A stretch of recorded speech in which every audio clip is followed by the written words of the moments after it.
when we're discussing Krishna's lila, either discussing tattva or lila, acharyas have everyone, all of philosophy, all of life, all of philosophy. It's subjective.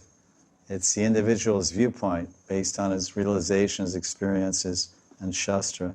So those viewpoints of the scholars and Rasik Jans, their viewpoints always fall within the parameters of Siddhanta and with Ras. They're correct according to Ras. They're not opposite Siddhanta. They're not against the truth of Shastras. And this is possible, what they're saying. It's conceivable. It can happen that way. So that's not against Siddhanta. And then it's not rasabhas. It's not overlapping or mixture, wrong combining or mixture of mellows. So these are nuances, embellishments, different ways to see the same thing, and which you intimated at the end of your question.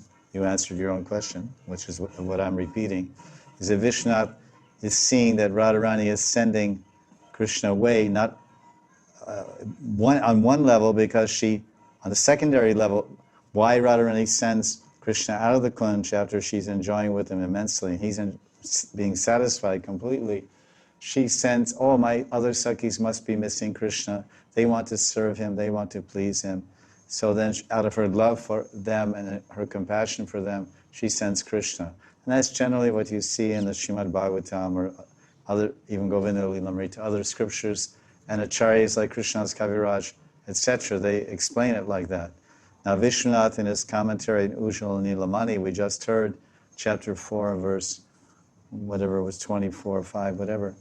He was saying, no, that's the secondary purpose. The primary purpose is that Radharani wants, because she has samartha rati, she has no selfishness and no personal consideration for her own happiness or pleasure. She only wants his satisfaction. She sends Krishna away from her to all the Sakhis so that he can get his full satisfaction with all of them.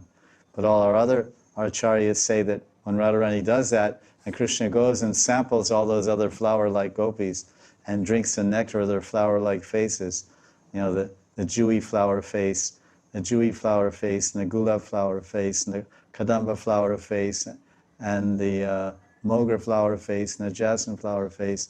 And he said, oh, these lovely lotus faces of all these beautiful gopis, Alita, Vishaka, Chitra, Champak, Rangadevi, Sudevi, Tungavidya, and so many others, they're so sweet and so satisfying.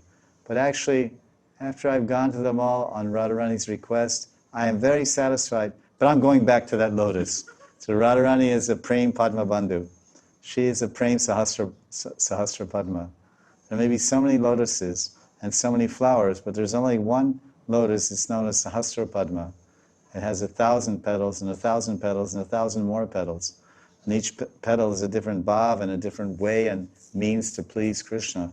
So Radharani is the Sahasra Padma of Mahabhav Prem, of Mahabhav. So Krishna, he goes, yes, I'm very satisfied. I came back.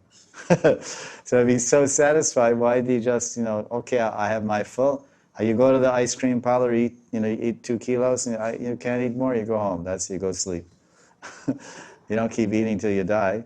So if you reach your satiation point and you're satisfied, then you go back to Nandagram playing your flute and having a good time. But no, he came back for more. He came back for more. Who did he come back to? From where he left. He came back to Radharani. So I guess that's the answer is Krishna. This is Vishnu is saying that. He's just like Jiva Goswami says, oh, there's Swakiya Bhav. And he kind of appears to push that on one level, although that's for others.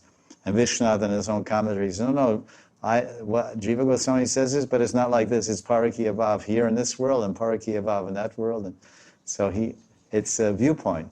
So we follow all the Goswamis' viewpoints and we mix them all together because it just makes a richer rasala. Rasala tattva and rasala siddhanta, rasala lila. So rasala is a drink. It's a mixture of yogurt and water and honey and rock candy and jaifal and elaichi and karpur and kali mirch, and you can mix and match different combinations. But the basis of a rasala drink, which the Manjaris and Sakhis make, Radharani makes, Yashoda makes for Krishna, he likes very much, is yogurt, water, honey, rock candy, black pepper, like this.